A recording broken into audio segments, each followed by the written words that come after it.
And now for our feature presentation.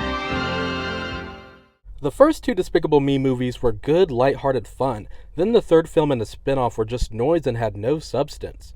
So we're going 2 for 2. Will Minions Rise of Gru go to the good side or the despicable side?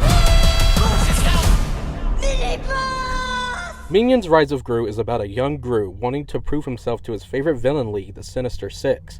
After he steals an artifact, he is kidnapped by one of the members and the Minions must save him. First off, I gotta say, it's no surprise now that CGI animation nowadays is amazing, but this is definitely Illumination's most visually stunning film to date. The hair looks extremely so realistic you could swear they stole it from real life. The lighting is extremely well and the Minions have never looked better.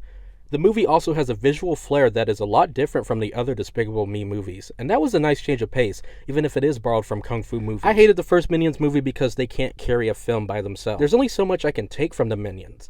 Stuart, Bob, and Kevin are supposed to be different from each other personality-wise, but in the original spin-off, there were moments where they acted like the same character. Just wacky and annoying. This time they are a lot more consistent with their characterizations. Little Gru is the best part of the movie by far. He's the best character in the franchise, and it's nice to see his past growing up in the late 70s. It helps that this movie is about Gru and the Minions, so the yellow butt plugs don't have the whole movie to themselves. The Minions are surprisingly tolerable in this film, except for the newcomer, Otto. Did you just trade my future for a pet rock? I can never say that I had a least favorite Minion because they act the same and all look the same. That has now changed. Me and the homies hate Otto. We hate him. Hate him.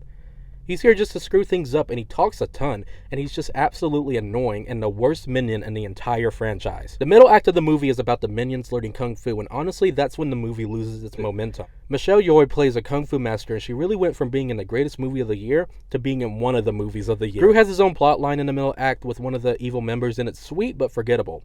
It also gives a lot more time for the movie to have callbacks to the original film. We even get to see a reference to the best villain in the franchise, Vector Piranha Gun. Oh yes! Along with the first Minions movie and the third one, I only chuckled a few times. This movie definitely felt more geared to kids than families, which is a contrast from the trilogy. That's one reason I wasn't super intrigued while watching this movie. It's for kids and it knows what it is. Just a silly movie about Gru and his Minions. Minions The Rise of Gru is surprisingly tolerable for a Minion spinoff. In that regard, it's better than the first Minions by far. The jokes don't land a lot and the movie feels sluggish in the middle act. I've been feeling so down.